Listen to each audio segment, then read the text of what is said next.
Well, a family grieves after losing a loved one. The loss more painful because they say a system that's supposed to protect families failed them.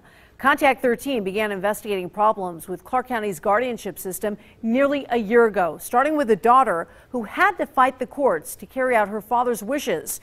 Chief Investigator Darcy Spears continues her series, Guardianship Under Fire. I miss him immensely. Terry and her dad, Del, were very close. And he was in a band? Yes. My dad played the clarinet and the alto saxophone, and there he is right there. Yeah, with the alto sax. Del passed away July 3rd. My dad worked at Allegheny Power. Now, Terry sorts through the few personal belongings she recovered. Just a simple watch, you know, nothing fancy, but this probably was Dad's favorite watch. And the family had a simple plan in place. If the time came when Del couldn't take care of himself, Terry would step in, but things didn't work out that way. If my dad knew how the end story of his life has gone, he would have been horrified. This is not the way he wanted it to be. This is not the way he wanted to live out the remainder of his days. Nearly 2 years ago, Alzheimer's was taking a toll on Del's health.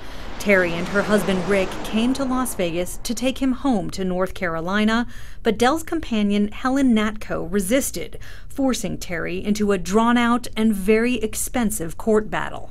That's a hell that no one should ever be put through. But you don't have a plan for taking your dad. Hearing Master John Norheim gave guardianship over Del to Natko, even though she's facing a felony charge of exploitation over money transferred from Del's accounts. The criminal charge is still pending. As for Del, he's gone. I've been wanting to care for him for the 2 years I've been out here in Nevada fighting as a daughter, and now he's gone. Just recently, Terry had reason to hope she would get to spend more time with her dad. I'm going to take the step of having Miss Black be co-guardian. Contact 13 was there when she won a small victory. After we started reporting about the guardianship system preventing families from caring for their loved ones, all adult guardianship cases were taken away from Hearing Master Norheim and transferred to Judge Steele. Steele finally granted Terry co-guardianship in June, and she was able to visit her dad in the hospital. I fed him his dinner. We went dessert first, back to the meal. And I will never forget just holding his hand and feeding him and telling him how much I love him. What a good father he has been to me. Just one of the precious few memories Terry holds close to her heart of her father's final days.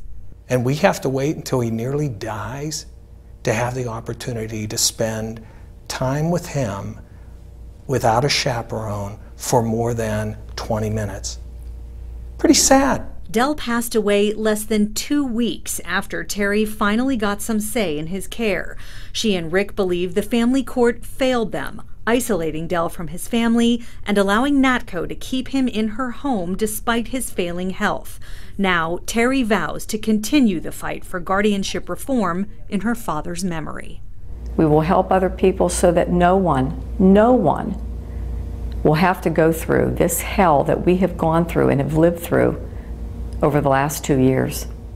Helen Natko's criminal case is scheduled for a hearing next month, and the newly created State Guardianship Commission will hold its next meeting August 17th. We have information on that and links to our entire series on Guardianship Under Fire at KTNV.com. In the studio, Darcy Spears, Channel 13 Action News.